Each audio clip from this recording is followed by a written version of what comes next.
friends, today we're going to be diving into the basics of sourdough starter, how to feed it, how to take care of it, how to get it bubbly, but you're going to be getting a behind the scenes look at my kitchen. Today we're baking bagels, I'm baking little mini heart breads, and I'm also baking sourdough cupcakes. So it's going to be a busy day, but I want to get this information to you.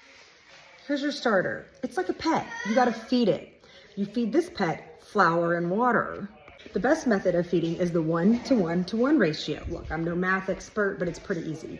That means 1 part starter, 1 part flour, 1 part water. The fancy jars for your starter? No, but these are great because they're wide mouth. So it's easy for me to scrape all this delicious ooey gooey sourdough starter into my recipe. Making your own starter from scratch, here is my #1 tip for you. Don't give up. On day 3, you're probably gonna see what's called a false rise, and you're gonna be like, hot diggity down, the bad boy's rising. And then days 4, 5, 6, and 7, you're probably not gonna see nothing. And that doesn't mean you throw it out. That means you keep going. The only way you throw a starter out is if there's mold on it.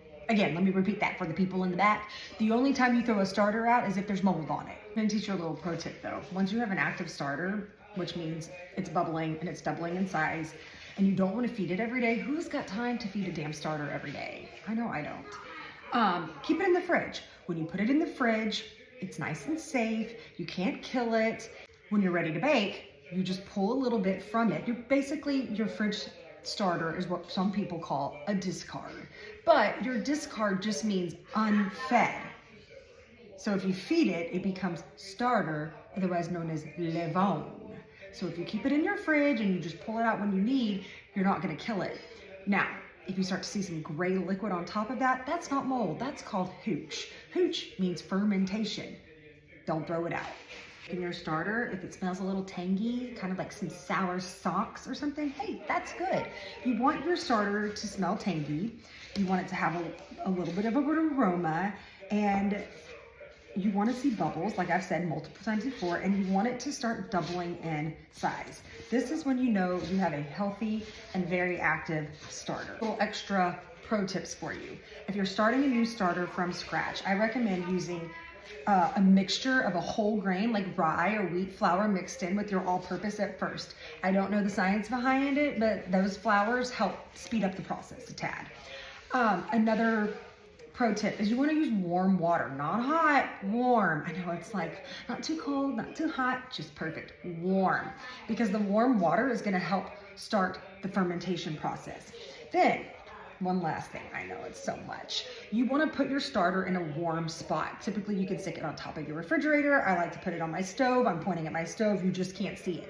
I put it on top of my stove so all the heat from when I'm cooking helps the fermentation process. Now, I live in Oklahoma City, so in the summertime, we ain't got a problem with that, but it's winter right now, so we need to give it a little extra, a little blanket, a little warm hug to make it ferment faster. You probably see like a lot of information. I do have a sourdough starter guide that's free. I'll link it in the description below.